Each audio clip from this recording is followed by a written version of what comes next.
Good day, everyone. Good day, Mom. Now let's proceed to printing press and beyond. Johann Gutenberg, who invented it in 15th century. Yes, and we all know that kasi sa prelim pa lang po natin is natatopic na po yung printing press.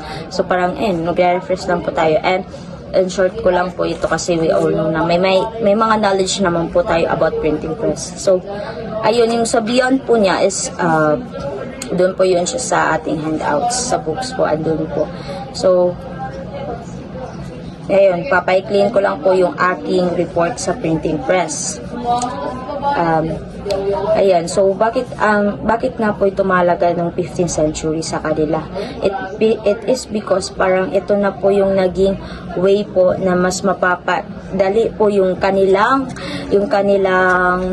communication and paggawa po ng mga books like that. Kasi nga, di ba dati is parang nagsusulat-sulat lang po and sobrang tagal po yun sobrang tagal po. So nung na-invented na po ito ni Johann Gutenberg, itong printing press is parang yun, napapadali na po yung sharing ideas po ng mga bawat isa sa kanila, ng bawat nung sa 15th century po, napapadali na rin po yung sharing ideas, yung mga books na mga copies po ng books, napapadali na po siya.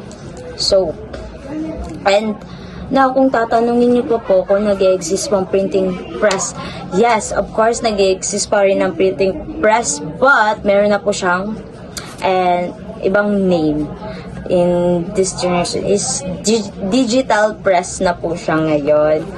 But kung nagbago po yung pangalan, nagbago rin po yung itsura ng digital at printing press. Kung dati po ang printing press is parang gawa siya sa kahoy, makapal na kahoy, tapos malaki. Then kahit yun po yung machine nila dati, pero kailangan pa rin po ng dalawang tao. Or I don't know, I'm not sure po. Kailangan pa rin po siya ng tao para, paano ba yun siya? But kailangan pa rin po siya ng tao. Unlike po ngayon sa digital press, is parang hindi na po siya kailangan ng tao. Parang hindi na po, parang dire-diretso na din po siya print. Maglalagay ka lang po ng paper. Tapos, ayun, nakaprint na po. Unlike po dati, parang may hawak-hawak pa yung sinal. Parang bilog, tapos parang anong ganun. And ngayon, ang digital press po is parang dire-diretso na, sobrang automatic na. Unlike dati, opo, machine po yung printing press. But, kailangan pa rin po ng assistant ng tao. Ngayon po is parang mag-insert ka na ng papel, antayin mo na lang matapos, pwede mo nang i-display, pwede mo nang ibenta yung mga newspaper or what, etc. But yung dati po is kailangan po talaga ng guide ng tao. So yun po yung pinagkaiba ngayon ng digital at printing press. Ang digital printing press po ngayon is, digital press po rather, is parang ayun, automatic na siya, sobrang automatic niya. And ang printing press po dati is kahoy siya na malaki at kailangan pa rin po siya ng guiding ng tao para maano po yung mga paper, yung mga books po na what, etc. like that. And yun lang po sa printing press.